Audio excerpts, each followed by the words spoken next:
doing away with the humanities jeopardizes the issues of social justice in education. And considering that both of our authors today, both of their work deal with historical traumas, the Vietnam War and the Armenian Genocide, respectively, I wanted to ask you how you see discussions of inhumanity,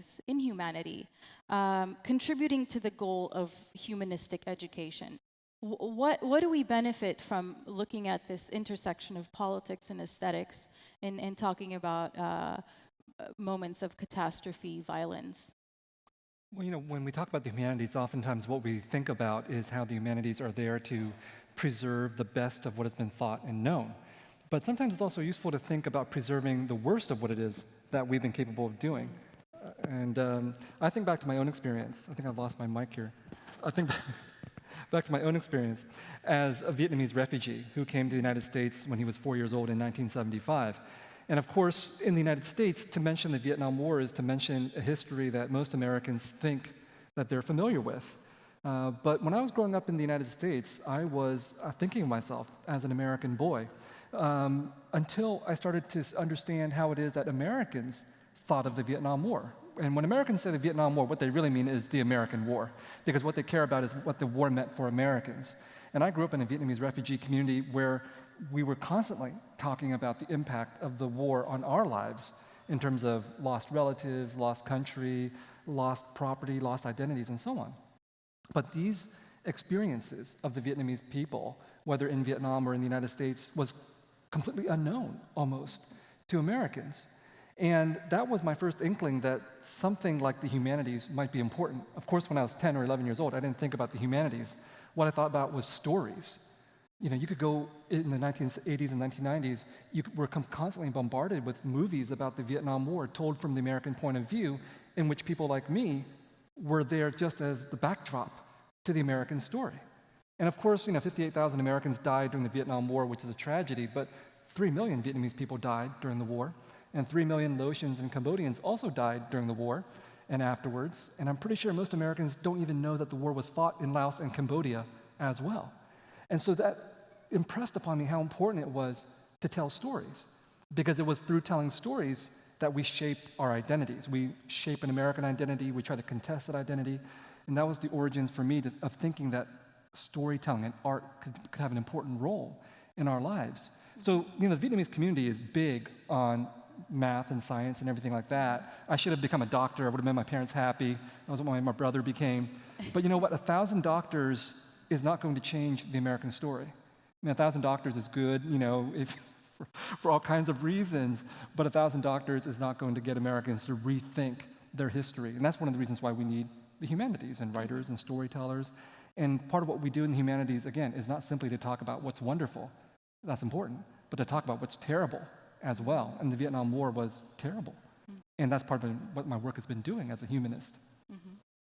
And I should have been a lawyer. I think this community here relates well to the immigrant experience, and there's, we have, humanities do have that reputation of, being sort of insignificant when it comes to matters that require this notion of historical truth, matters like the genocide. And very often, the realm of objective truth is sort of placed in opposition to the humanities, and I suppose you're arguing that there's really something to be gained here in terms of understanding an experience, and through the arts. Yeah. Who do you write for? Is there a clear audience that you have in mind as a humanist, artist, writer?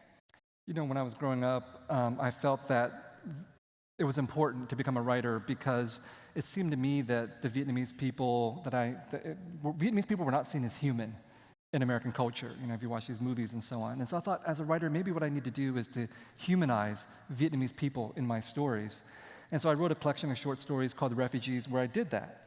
And by the time I finished that book, I thought, I'm done with trying to humanize Vietnamese people to Americans or to anybody else. because people from the majority never have to worry about their humanity. They never have to prove their humanity to anybody.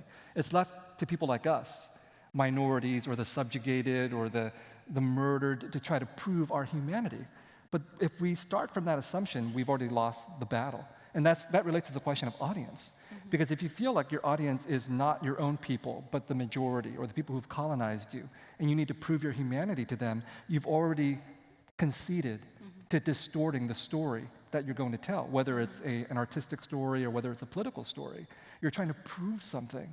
And so with the sympathizer, I thought, I don't need to prove my humanity or the humanity of Vietnamese people. Instead, what I want to do is to demonstrate that we are actually capable of being inhuman as well. That to be real people, to be complex people, means that we're both human and inhuman at the same time. We're not just victims all the time. We're not just being victimized. But if we look at anybody's history, we've all done terrible things too. And so that kind of complexity is what I wanted to do. And when I wrote that novel, I thought, I'm going to write this book for me and for nobody else. And as a result, I think I almost didn't sell the novel. You know, it was rejected by 13 out of 14 publishers. I got really lucky that we sold this book because I think, you know, New York Publishing was not used to seeing an angry Asian American, you know, because we're supposed to be quiet, we're supposed to be the doctors, you know, and if you read The Sympathizer, it's a pretty angry book. It has a lot of harsh things to say. Thank you. But harsh but truthful things. The truth hurts, but dominant culture doesn't want to hear the truth. Dominant culture wants to hear the minority say something that soothes dominant culture's expectations. So a minority, refugee, or immigrant like me is supposed to address the white audience, translate Vietnamese culture for them, and to say, America's great, right? And I refuse to do any of those things. And in doing so, I hope that my audience was actually not just me, but Vietnamese people like me, other minorities, other people of color, and Americans who wanted to hear the truth. And I really believe that that is what we're supposed to do, either as artists or as activists or as politicians. We need to get beyond trying to get somebody's approval, right? And we need to stake out our own agenda by our own criteria. And that's what I wanted to do with my own fiction.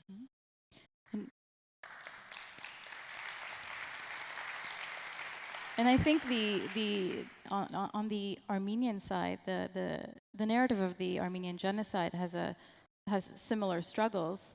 You know, the quest for visibility for that narrative, given the denial by the Turkish government, sometimes can push an artist into this trap for seeking validation rather than putting the narrative out there.